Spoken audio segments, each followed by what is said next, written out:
तर संयुक्त राष्ट्र सुरक्षा परिषदेमध्ये पाकिस्तानचं थोबाड फुटलंय। संयुक्त राष्ट्र सुरक्षा परिषदेनं पाकिस्तान वल्गनात धुडकावून लावलेले आहेत। तसंच पहलगाम हल्ल्यासंदर्भात तीव्र नाराजी व्यक्त करत पाकिस्तानच्या भूमिकेवरच प्रश्नचिन्ह उपस्थित केलंय। भारतानं डोळे वटारल्यावर पाकिस्ताननं सुरक्षा परिषदेमध्ये धाव घेतली होती। त्यानंतर विशेष बैठक घेत पाकिस्तानची चांगलीच कान उघडणी करण्यात आली आहे। तर पहलगाम हल्ल्यावरून संयुक्त राष्ट्राच्या सुरक्षा परिषदेत पाकिस्तानची कशी कान उघडणी करण्यात आली पाहूया।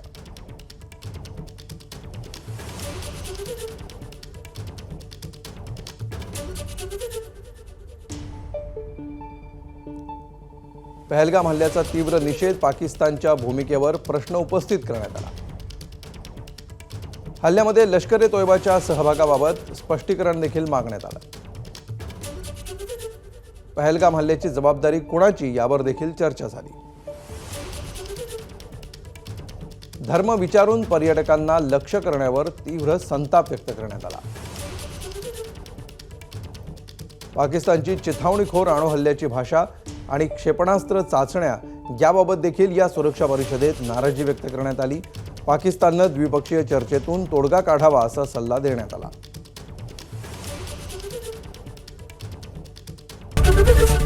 एबीपी माझा, उघडा डोळे बघा नीट।